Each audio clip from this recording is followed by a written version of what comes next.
Assalamualaikum warahmatullahi wabarakatuh. Innal hamdalillah nahmaduhu wa nasta'inuhu wa nastaghfiruh wa na'udzu billahi min syururi anfusina wa min sayyiati a'malina may yahdihillahu fala mudhillalah wa may yudlil fala hadiyalah. Wassalatu wassalamu ala Rasulillah wa ala alihi wa sahbihi wa wala amma ba'd.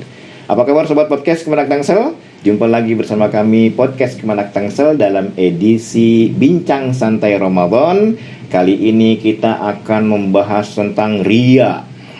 Apa itu riya?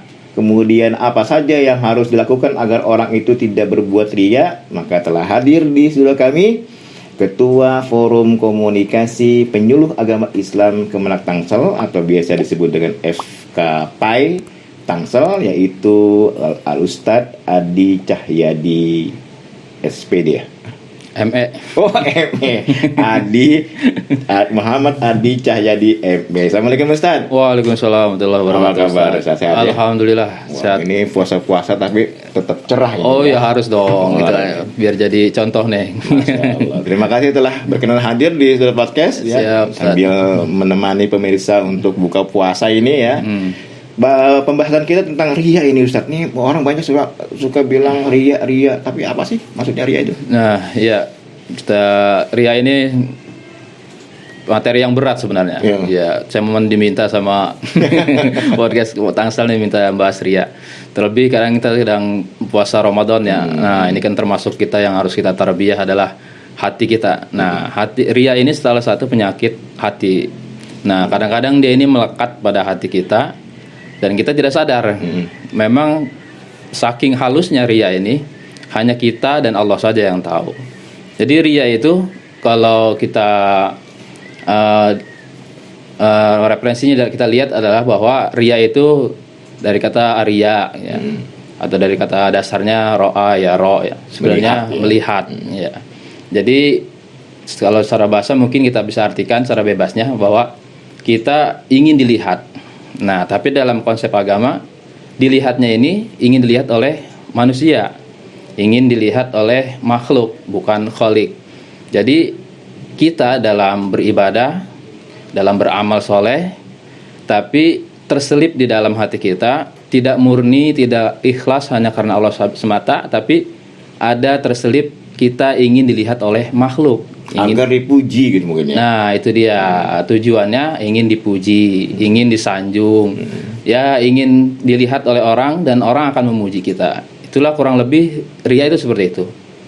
Perbedaan dengan sum'ah, ada istilah saya pernah dengar sum'ah, ada riya, ada sum'ah. Itu apa kalau sum'ah itu?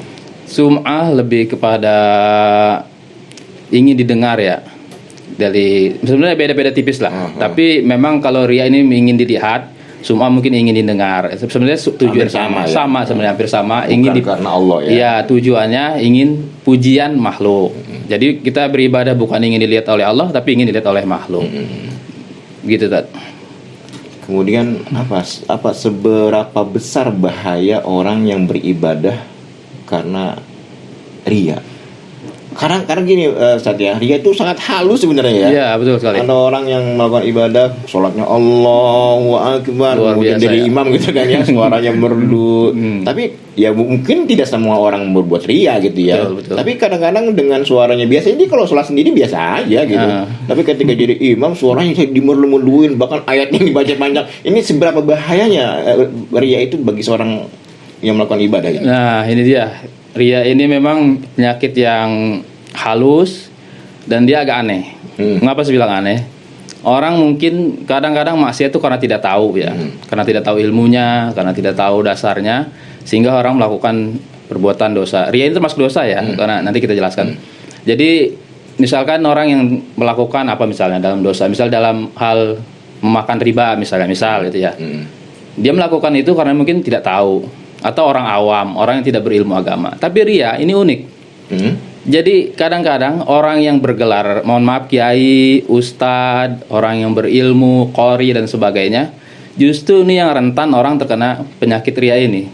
Nah, jadi begitu. Jadi aneh nih riya ini. Jadi dia akan kadang-kadang justru melekatnya pada orang-orang yang berilmu agama. Nah, mengapa begitu? Dia sudah tahu ilmunya, tapi malah justru ini ya, lebih berat, lebih condong untuk bisa melakukan itu ya. Ya, jadi karena keilmuannya, karena pangkatnya, karena gelarnya, maka akan dia lebih mudah untuk ria, ingin dilihat orang. Nah, nanti kita lihat nih bahayanya apa aja nih. Dan ini biasanya melekat pada orang-orang berilmu loh, orang kiai, ustadz, mohon maaf, bukan tidak maksud menyudutkan siapapun. Jadi memang kadang-kadang begitu. Pertama memang sesuai dengan dihadiskan di hadis Nabi kita Muhammad SAW bahwa inna akhwafa ma khafu alaikum asyirkul asgor. Jadi Nabi itu sungguh mengkhawatirkan sekali bahwa kepada umatnya itu bahwa kalian itu terkena syirkul asgor. Qalu, jadi para sahabatnya bertanya, apa itu syirkul asgor ya Rasulullah? Rasulullah yaitu arya, ila akhir hadis. Jadi Nabi itu sudah mewanti-wanti dan mengkhawatirkan pada umatnya bahwa aku khawatir sekali pada kalian bahwa kalian terkena syirik kecil, syirkul asgor. Jadi sahabat bertanya, syirkul asgor itu apa ya Rasulullah? Yaitu riya. Nah ini mengapa bisa begitu? Jadi kelanjutan hadis itu terjemahannya secara bebas katakan nanti Allah akan menyuruh manusia melihat tuh di akhirat. Tuh lihat orang yang riya itu apa dapatnya? Tidak dapat apa-apa. Jadi nol, zong. Karena apa? Karena dia telah melakukan syirik kecil. Syirik walaupun kecil tetap syirik. Karena apa? Dia di hatinya tidak murni, tidak ikhlas karena Allah semata. Tapi di situ ada tersemat ingin dilihat oleh manusia. Nah itu syirik. Berarti kita ibadah kita bukan karena Allah. Kita ada tujuan lain. Ingin dilihat tentu tadi kita bicarakan di awal, ingin dilihat tentu ingin dipuji, ingin disanjung. Misalkan seorang qori suaranya merdu, mohon maaf tidak merendahkan siapapun. Suaranya merdu, ya memang tugas qori emang harus merdu ya suaranya. Tapi kadang-kadang terbersit ya. Terbersit dengan dilihat banyak orang. Wah, suara saya merdu nih, apalagi sampai ada yang memuji. Nah, itu tuh bahaya tuh. Ustaz luar biasa suaranya. Nah, itu biasanya tidak sadar kita masuk tuh ria. Ya berarti karena dia melakukan syirik kecil, dia beribadah bukan karena Allah, maka dia tidak akan mendapatkan nilai apa-apa ya. Nah itu ya. Jadi dia merasa sudah berbuat amal, padahal tidak dihitung Allah, menghapus amal. Nah itu ya bahayanya itu. Jadi tidak sadar kita beramal, tapi ternyata zong. Nah ini bahaya. Makanya bahayanya itu seperti digambarkan dalam Al-Baqarah 264 ya. A'udzubillahi minasyaitonirrajim. Ya ayyuhalladzina amanu la tubtilu shadaqatikum bil manni wal adza kalladzi yunfiqu malahu ria'an nas ila akhir ayat. Nah ya. Jadi ini tentang sedekah ini ya. Betul. Dan di situ ada singgung-singgung, ada menyinggung Allah Subhanahu wa taala. Jadi janganlah kamu menghapus pahala sedekahmu dengan cara menyakiti si penerima atau menyebut-nyebutnya atau dan menyakiti si penerimanya. Ini berbicara tentang sedekah ya. Tapi lanjutannya adalah seperti orang yang melakukan itu dengan ria. Nah, berarti ria itu sejelas yang kita awal tadi akan menghapus amal. Nah, jadi kalau kita bersedekah dengan menyebut-nyebutnya nanti akan seperti yang ria itu akan menghapus amal. Jadi zong lah kita. Sudah mah keluar uang kalau udah sedekah, udah misalnya capek kita misalnya sholat di depan banyak orang, sudah mah suara serak kita menjadi qori, tapi di mata Allah tidak ada nilai sama sekali. Naudzubillah. Yang sangat rugi itu kalau untuk ibadah haji ya. Ini udah modalnya gede. Modalnya besar, capek fisik tiba-tiba. Makanya mungkin ria itu juga Ustaz tidak murni datang dari pelaku ibadahnya. Nah, kita sebagai tetangganya kadang-kadang juga memancing orang untuk ria tuh. Nah, itu dia. Ya kan? Kan ada orang bisa pergi haji, ditanya, Pak Haji waktu di sana sempat mencium hajar aswad gak gitu kan? Dia mau bilang belum, gak enak, mau bilang ria gitu kan. Atau misalnya gini, Ustaz semalam tahajud gak? Nah itu kan pertanyaan-pertanyaan menjebak sebenarnya. Nah itu dia. Memang kadang-kadang ya ria ini kan adanya di hati. Dan kita sendiri yang bisa mendeteksi dengan cara yang mengetahui ria itu apa, ilmunya harus tahu. Nah ini jangan sampai terpancing ini nih. Karena memang ada kondisi yang awalnya kita lurus saja karena Allah. Misalkan tadi haji ya, tadinya kita udah ya kita rahasiakan saja antara ibadah kita di haji itu terjadi apa, kita mendapatkan keberkahan apa. Tapi ada yang nanya, Pak Haji, sono jadi apa begini? Nah, mulai deh tuh cerita jadi ada sum'ah, ada ria di situ tuh. Jadi hati-hati juga tuh, tapi kita tidak bisa menjudge orang ya. Artinya ketika orang menceritakan kan itu bisa jadi memotivasi orang untuk berbuat baik. Tapi tadi kita jangan langsung menjudge. Nah, itu dia. Jadi ria itu lebih tepatnya untuk kita, bukan untuk menjudge orang. Jadi kan ada misalnya orang bersedekah kemudian diumumkan, itu mungkin ada faktornya itu sebagai contoh misalnya kan ya. Tapi yang ada kalau di media sosial nggak begitu tuh di media sosial tuh. Ini sekarang di zaman teknologi nih saya mungkin bisa menyebutnya sebagai ria digital ya. Canggih betul nih. Canggih betul tuh. Ketika orang misalnya update status, story dia sedang mungkin bansos atau sedang apa gitu kan, melakukan ibadah dengan umroh, gitu kan. Nah ini gimana saat ini untuk Nah ini menarik nih karena kita di era yang medsos luar biasa, digital, setiap orang punya media sosial dan kadang-kadang gatel. Kita melakukan apapun status, terlebih kita ibadah, kita haji, apalagi kan makanya dulu ada tuh disindir sama ulama Mekah ya, jamaah Indonesia itu paling ini ya narsis depan Mekah.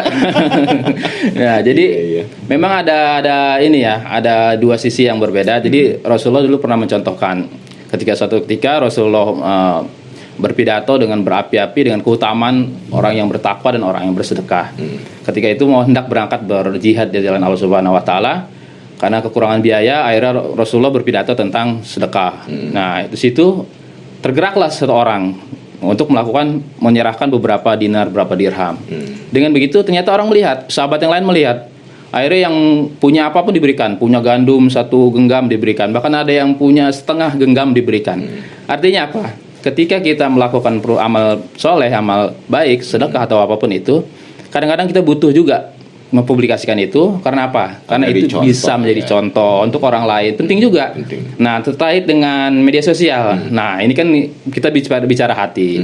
Kita tidak bisa menghakimi orang. Oh, riak banget sih orang mentang-mentang lagi di Mekah di potret-potret selfie di depan Ka'bah. Itu jadi iri. Ya, nggak bisa juga itu. Jadi jangan untuk menghakimi orang ya. Ini ria ini untuk diri kita sendiri dan Allah yang tahu. Jadi ketika orang memposting kegiatan ibadahnya di media sosial, kita husnuzon aja bahwa ini sedang memotivasi kita nih. Wah, orang dia bisa umroh dengan modal sendiri, kita harus bisa umroh juga. Orang lagi baca Quran, kita bisa juga. Jadi jangan menjas orang. Kecuali memang seharusnya alhamdulillah hari ini bisa hatam Quran bagus ya. Jangan langsung kita ria banget sih orang. Padahal itu mungkin untuk memasi orang lain ya. Alhamdulillah hari ini saya bisa menyumbang ke panti asuhan. Nggak banyak, cuma 5 juta. Itu kadang ada bahasa seperti itu ya. Nah itu nggak boleh kita langsung menjudge. Jangan seperti itu. Jadi memang itu ukurannya bukan ukuran untuk orang. Jadi jangan seperti pakaian itu jangan dipakein ke orang. Kalau orang baca Quran kita jangan bilang dia karena niat, karena kita nggak tahu niat orang kan. Bisa jadi dia itu memang ikhlas, memang untuk memotivasi orang lain. Jadi memang ria ini karena sangat halus. Saya pernah mendengar sebuah ceramah ya. Ada seorang pemuda nih ya. Dia biasa sholat malam, saat tahajud gitu. Suatu malam dia sholatnya agak lama, gitu kan. Istrinya ini tumben ini ya, ayah kok sholatnya lama sekali, panjang, lama sekali. Nah setelah dicek ternyata mertuanya nginep di rumah dia gitu. Jadi karena dia tahu mertuanya nginep, dia sholat sedikit agak lama dari biasanya gitu ya. Itu karena apa? Karena ingin dipuji. Wah, soleh ini gitu ya. Bukan lillahi ta'ala jadinya mertua. Ini sangat halus sekali ya. Betul. Padahal dia sudah sering memang ahli tahajud, tapi karena ada satu hal yang bisa mendorong dia untuk membuat dia jadi ria ya. Nah ini tapi memang mohon maaf Ustaz, jangan juga ini jadi penghalang kita karena kita sudah tahu ilmu ria. Jangan juga kita yang amalan yang biasa kita lakukan kita hentikan karena kita takut dibilang ria. Karena ada perkataan seorang ulama begitu. Jadi ketika orang tidak melakukan amal soleh karena takut dibilang ria, maka itulah ria. Nah, jadi justru itu ria. Nah, itu dia. Makanya memang salah satu kuncinya agar tidak terbebas dari ria yaitu istiqomah. Ketika istiqomah melakukan kebaikan, misalnya istiqomah sholat berjamaah di masjid misalnya, kita memang sudah istiqomah setiap hari bolak-balik masjid. Jadi ketika ada potensi yang memancing kita untuk ria, kita bisa tepis dengan mudah karena kita udah istiqomah. Nah, contoh yang tadi itu yang sholat bisa sholat tahajud, sholatnya jadi lebih panjang. Apa nih? Oh ada mertua. Ya mungkin juga nih aja pengen motivasi orang tuanya juga tadi. Nah ini kan kaitannya dengan surat Al-Maun ya Pak. Jadi orang kadang sudah hafal suratnya. Pendusta agama itu kan salah satunya alladzina hum yuraun. Artinya orang yang sholat celaka gitu. Kenapa? Karena sholatnya itu karena ria itu. Ya, gitu termasuk ada riaknya di situ. Itukah kerugian ya. Jadi cara mengantisipasinya kalau di Ramadan ini, kalau Ramadan itu apa? Bisa nggak orang itu bisa berbuat ria ketika puasa? Nah ini nih termasuk yang rawan ria memang itu adalah ibadah saum puasa ini.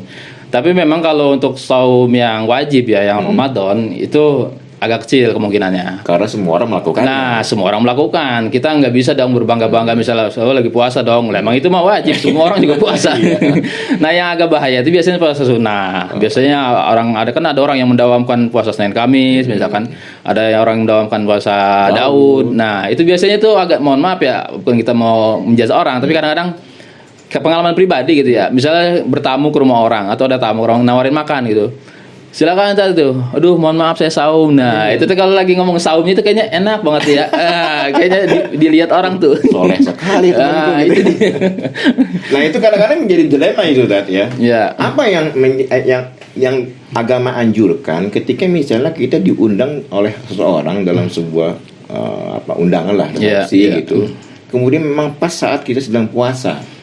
Ya. Itu gimana cara yang halus agar tidak kita terjerumus dalam sifat riya untuk menolak ketika diajak makan itu? Ya, memang ini agak dilema. Kalau kita misalnya sudah biasa mendawamkan ya, tapi memang ada ulama yang berpendapat kalau kita diundang untuk makan, lebih utamakanlah kita makan ya, karena kita diundang. Itu. Nah, itu dia.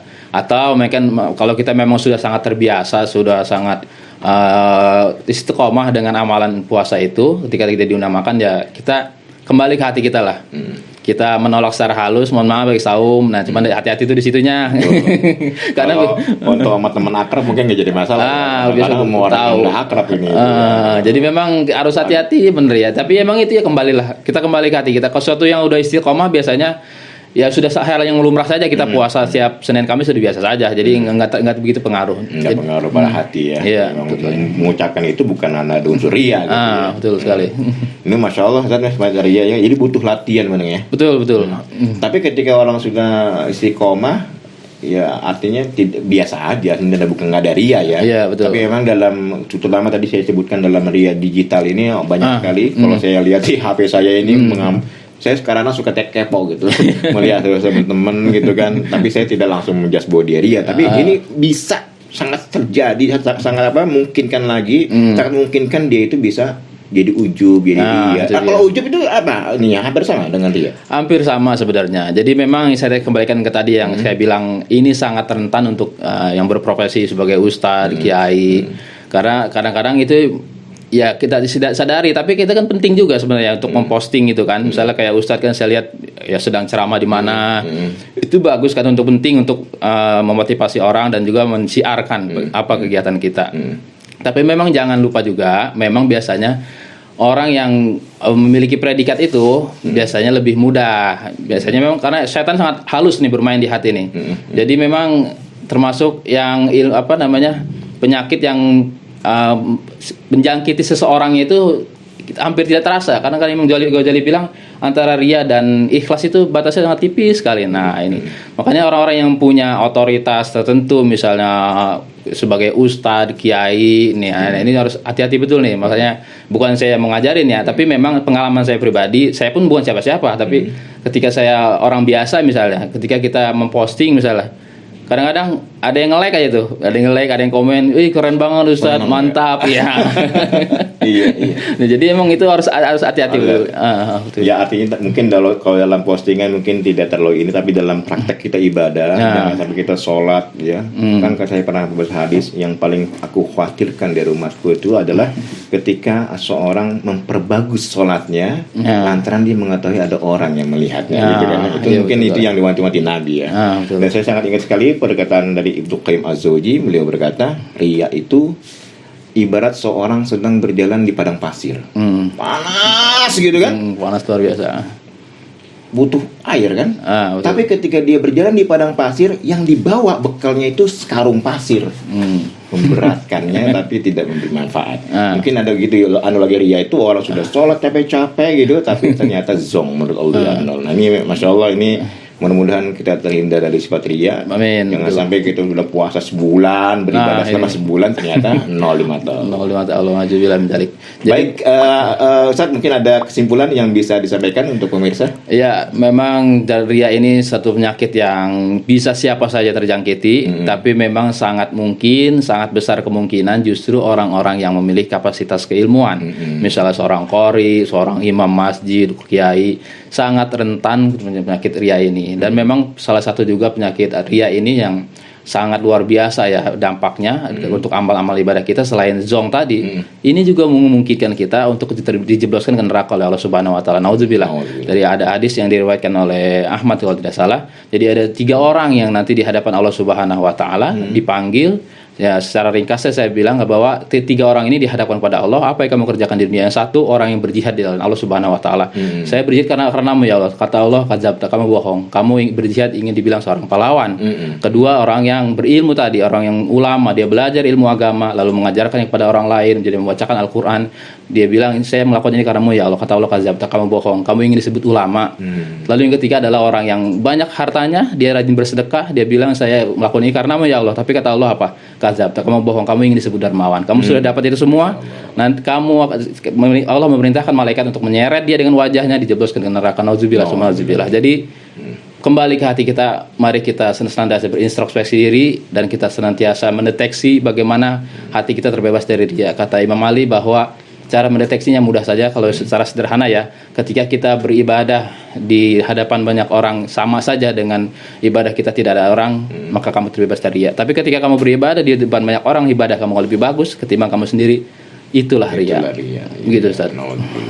Terima kasih Ustaz atas pencerahannya sambil menemani pemirsa untuk buka puasa ini yang menjadi takjil. Mudah-mudahan kita terhindar dari sifat ria. Amin. Bagi pemirsa yang ingin menghubungi Ustaz, bisa disebutkan Ustaz nomor teleponnya mungkin? Nomor saya 0895 0895 3413 00 931. Tapi ini WA only ya. Iya. Jadi bagi pemirsa yang ingin bincang-bincang dengan Ustaz langsung mungkin bisa menghubungi nomor di atas. Baik, Sobat Podcast Berasal, demikian pembincangan kami bersama Ustadz Muhammad Adi Cahyadi, Ketua Forum Komunikasi Penyuluh Agama Islam Kementerian Agama Kota Tangerang Selatan. Semoga bermanfaat. Jangan lupa untuk subscribe, like, dan share podcast Kemenak Tangsel. Insya Allah kita akan berjumpa lagi esok dengan bintang tamu dan tema yang berbeda. Sekian, mohon maaf atas kekurangan. Assalamualaikum warahmatullahi wabarakatuh. Waalaikumsalam warahmatullahi wabarakatuh. Terima kasih.